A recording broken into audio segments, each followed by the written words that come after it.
laps to go. Man. How long do they plan to wait is what it's all about. It's not that they can't make a run on them right now. They can. It's just they don't want to make it too early.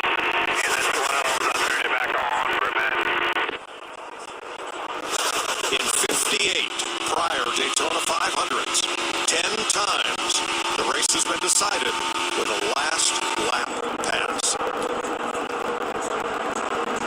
Last time out, they were a 10 slower. Here goes one. That's Menard. He's got a few that are going to go with him. Well, when you're that far back, you've got to try. You can't wait till 2 or 3 to go. If you're going to try to make a move, you got to start making that move now and see if you can get up there or not. Blaney dropped down to pick up those 3 Chevrolets. Menard, Allmendinger, and Dillon. And now it's Blaney by himself.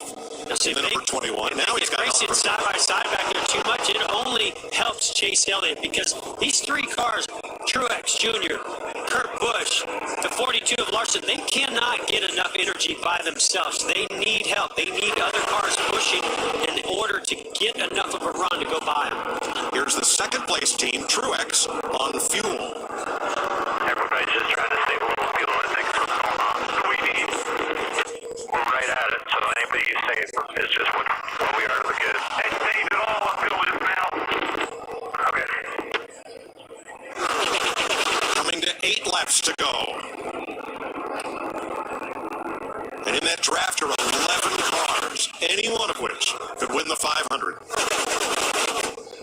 The only ones I can think of that are saving fuel are some of these further back to the, and Joey Logano, we know he doesn't want to save fuel. There's no way he can win. He feels like he can win this race back there. Yeah, maybe he's letting off a little bit, saving a tiny bit of fuel, but I really don't think they're saving fuel.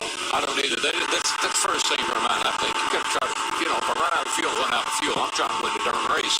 I'm just wondering if anybody has enough get up and go to pull out and pass that 24 car. I don't think they do. Yeah, but look at this, DW. All they've got to do, all Truex has to do is when we enter into the corner, as the 24 goes up high, he just has to go below and just turn down to the bottom and sort of catch him off guard. And then what he needs, somebody to go with him. More than one, preferably. Well, what are you going to do? You're chasing it. You make your bet. You're committed to this high line. I'd start running the bottom. You think to drop to the bottom now? I mean, I just am not real comfortable running this high lane right now. Guys, we talked about it at the top of the show. I'm on that pit box. This is the Daytona 500. No more saving fuel. If we run out, we run out. This is the biggest race of the year. That's it, brother. Now Thursday night, Chase Elliott held the lead for the final 23 laps to win his duel race that set the starting lineup. And in that front 11 cars, only that yellow car on the bottom, Joey Logano, is driven by a driver who has won the 500. Mike, I won this race in 1989, and I held my breath for one whole lap because they said I couldn't make it. But I was determined to win the Daytona 500 that day, and we did. And that's what you're seeing right here now. These guys are determined to win this race. Vince? Chase Elliott's crew chief, Alec Gustafson, told me earlier today when we were talking about the race playing out very similar to the way it's playing out leading in the late stages. And he said, we can control our execution, but we can't control our luck, and you need plenty of it to win here. And he said, this race is grueling mentally because there's always drama for you at every turn, and you better believe that stomach's churning right now on the crew chief. 5 laps to go, and in the top 9, there is only one driver who has never won in what is now the Monster Energy NASCAR Cup Series, and he's the leader. Yeah, this could be what a great week this would be for that 24 car. Jeff, he won the pole. He won his qualifying race, and he's got a pretty good chance of winning this 500. He's got an excellent chance, but it is anywhere but over now. We've got way too much racing still left to go. 5 laps at Daytona, that's a long way. Baby, I don't know. I think that 24 is 24 karat gold today. I hope you're right. He's looking pretty good.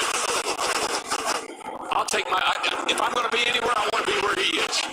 Guess who the last driver was to win the pole, win the Thursday qualifying race, and win the Daytona 500? His son is in the lead. Woo! Well, it won't be long now that we know. Bill has taught this young man well. No matter what the results end up here today.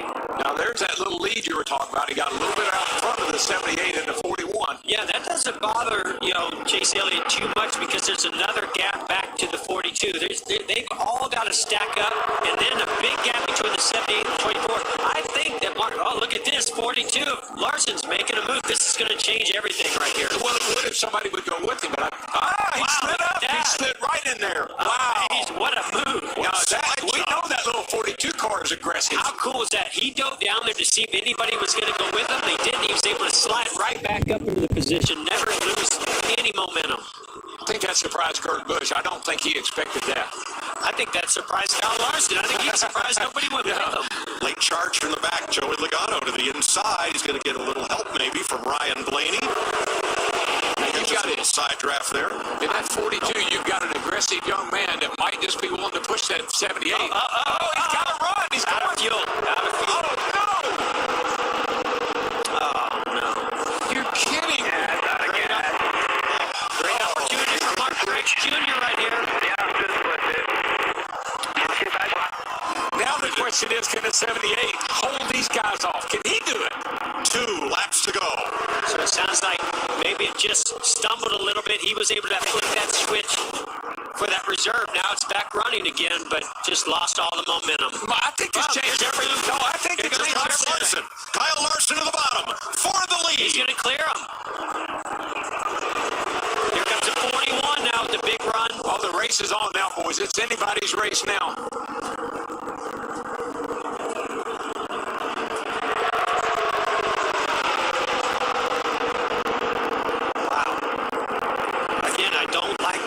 High line. I just think it gives too many opportunities to get a run and make moves on the inside. Where there's a guy right there running second right now that's finished third in this thing 3 times.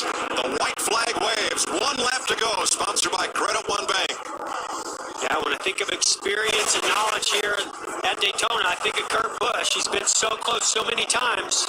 Pushed his teammate to victory here one time. Is anybody going to push him today? Look at the 21 coming on the inside. Whoa! Busch. Where'd he come from? Ryan, wow, what the back with Logano. 42's out of gas.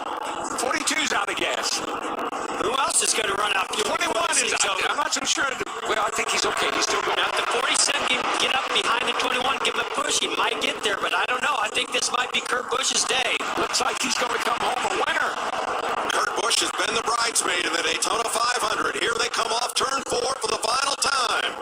From Las Vegas, the 2004 champion of the series, Kurt